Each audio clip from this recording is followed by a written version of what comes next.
Hello मैत्रिणींनो, सगळ्यांना माझा नमस्कार. माझ्या या AR रंगोली चॅनलमध्ये तुमचं मनापासून स्वागत आहे. तर आजच्या रांगोळीच्या नवीन भागामध्ये मी तुमच्यासाठी घेऊन आले आहे सुंदर सोपी अशा ज्या रांगोळी काढायला खूप सोपी आणि दिसायला खूप सुंदर रांगोळी अशा श्रावण मास निमित्त अशा 2 रांगोळी डिझाईन मी तुमच्यासाठी घेऊन आले आहे. तर तुम्ही बघू शकता. तर तुम्ही ह्या रांगोळी बघा शेवटपर्यंत, लास्टपर्यंत हा व्हिडिओ बघा मैत्रिणींनो.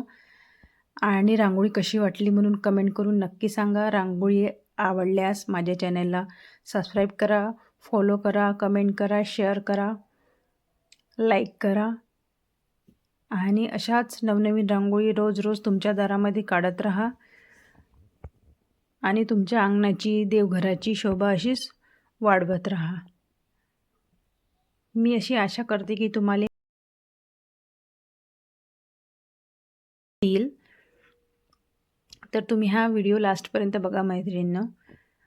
तुम्ही बघू शकता किती सुंदर आणि सोपी रांगोळी आहे. ही रांगोळी कोणीही काढू शकतं आरामामध्ये.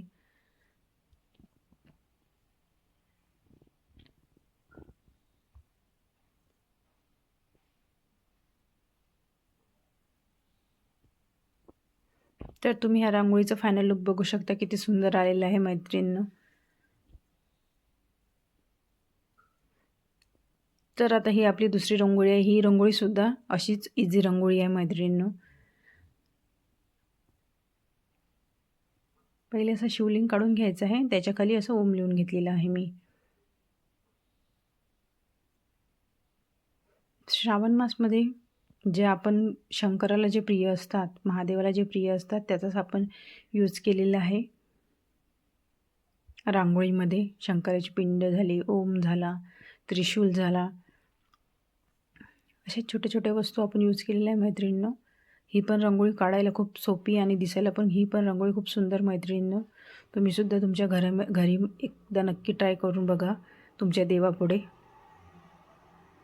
आणि अशाच रोज नवनवीन रांगोळीची व्हिडिओ बघण्यासाठी माझ्या चॅनलला सबस्क्राईब करा, फॉलो करा, कमेंट करा, शेअर करा. आणि श्रावण मासामध्ये रोज रोज तुमच्या दारामध्ये अशा सुंदर सुंदर शिवच्या अशा सुंदर सुंदर अशा रांगोळी तुमच्या अंगणामध्ये, दारामध्ये काढत राहा. तर तुम्ही बघू शकता मी ओम लिहून घेतलेला आहे. त्याच्या आजूबाजूला दोन फुलं काढलेली आहे बोटाच्या मध्येच्या साहाय्यानं. त्याच्यावरती आपण एक असं फूल तयार करून घेऊ बोटाच्या मध्येच्या साहाय्यानं. त्याला काडीच्या साहाय्यानं असा आकार देऊ. तर तुम्ही बघा किती सुंदर फूल तयार झालेलं आहे आपलंवालं. येलो कलरचा डॉट आणि रेड कलरचा डॉट देऊन घेतलेला आहे. आणि आपले त्याच्यात 3 पानं, बेलपत्राचे 3 असे पानं काढून घ्यायचे आहे. ही पण रांगोळी बघायला खूप सुंदर आहे मैत्रिणींनो आणि काढायला पण खूप इझी रांगोळी आहे.